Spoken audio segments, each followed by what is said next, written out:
there's an important difference between automation and autonomy.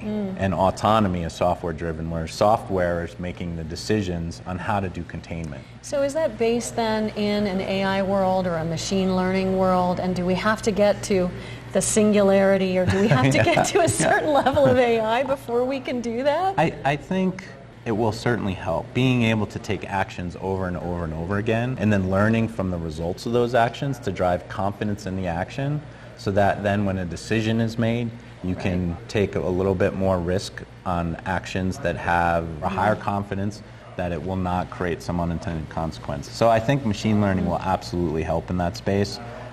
The technology specific to that is like self-driving cars, like they're multi-objective optimizers, life safety, fuel efficiency, time to destination. They have all these things to think about when they decide, do I accelerate?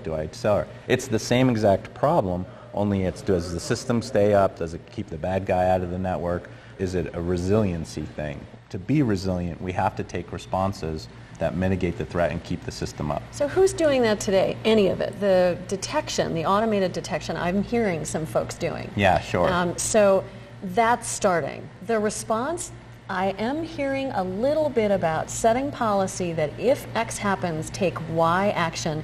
It's in lower criticality of assets. It's where you know that there's no PII or PHI kind of data, right? Yeah. Who's doing it that you know of? And not many people. Not many people. Right. I mean, and this is the age-old problem of why we don't patch, because we don't know if the patch is going to cause more harm than good. Right. Like if you just look at what's going on in New York City right now with the traffic lights. There was some patch that caused issues, and they just didn't know. But if you knew that when you take an action, it didn't cause an issue, then you're comfortable taking that action.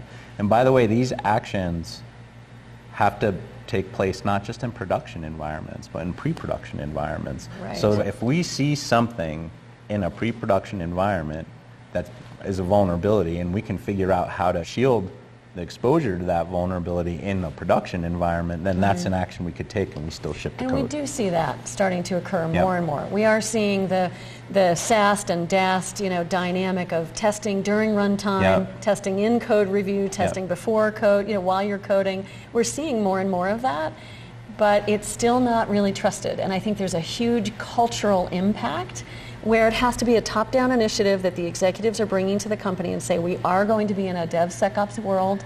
We are going to make it easy for you. We're going to give you bite-sized chunks, to start playing with this until you trust the process. Yeah, I think that's spot on.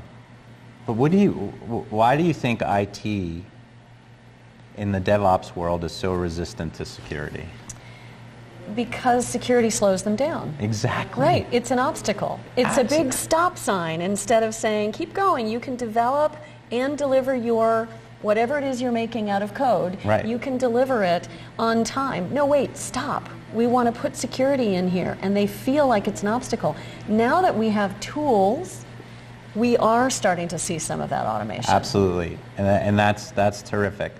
When the IT guy says, or the executive says, security people don't care about time, that's totally not true. I mean, look at the metrics. Mean time to detect, mean time to patch, mean time to contain. Every key performance indicator we have is a time-based metric. It's a cultural disconnect.